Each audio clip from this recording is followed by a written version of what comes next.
ಸ್ನೇಹಿತರೆ ನಮಸ್ಕಾರ ಎಲ್ಲರಿಗೂ. ಏನಪ್ಪ ವಿಷಯ ಅಂತ ಹೇಳಿದ್ರೆ, ನಮ್ಮ ಮನೆ ಹೋಮ್ ಥಿಯೇಟರ್ ನೋಡ್ಬೋದು. ಈ ಹೋಮ್ ಥಿಯೇಟರ್ ನ ಇಷ್ಟು ಚೆನ್ನಾಗಿ ಮಾಡ್ಕೊಟ್ಟಿರೋದು ನಮ್ಮ SAS ಹೋಮ್ ಥಿಯೇಟರ್ ಅವರು. ಅಪ್ಪ ಥ್ಯಾಂಕ್ಸ್ ಅಪ್ಪ, ತುಂಬಾ ಚೆನ್ನಾಗಿ ಮಾಡ್ಕೊಟ್ಟಿದ್ದೀರಾ. ಇನ್ನೊಂದ್ ಏನಪ್ಪಾ ಅಂತ ಹೇಳಿದ್ರೆ ಸ್ನೇಹಿತರೆ, ನಾನು ಒಂದ್ 2-3 ಕಡೆ ವಿಚಾರಿಸಿದೆ. ಯಾವ ತರ ಹೇಳಿದ್ರು ಅಂದ್ರೆ 20 ಲಕ್ಷ ಹೇಳಿದ್ರು, 25 ಲಕ್ಷ ಹೇಳಿದ್ರು. ಇರ್ಬೋದೇನೋ, ಮಾಡ್ಸಿರ್ಬೋದು ಅವರು, ಏನಾದ್ರು ಬೇರೆ ತರ ಏನಾದ್ರು ಮಾಡ್ಸಿರ್ಬೋದು.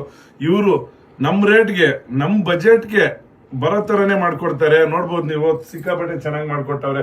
ಮೇಲೆ ಲೈಟಿಂಗ್ಸ್ ಇರ್ಬೋದು, ಈ ಲೈಟ್ ಇರ್ಬೋದು, ಮತ್ತೆ ಫಿಲಂ ಕ್ಲಿಯರಿಟಿನ ಅಷ್ಟೇ. ಲೈಟ್ ಅಲ್ಲಿ ಆಫ್ ಮಾಡ್ಬಿಟ್ರೆ ಸೇಮ್ ಥಿಯೇಟರ್ ಹೆಂಗ್ ಕೂತ್ಕೊಂತೀರೋ ಅದೇ ತರ ಇರ್ತೈತೆ. ಮತ್ತೆ ನೋಡ್ಬೋದು ರೆಕ್ಲೈನರ್ ಸೀಟ್ಗಳು. ತೋರ್ಸಪ್ಪಿ ಒಂದ್ಸತಿ ಅಲ್ಲ.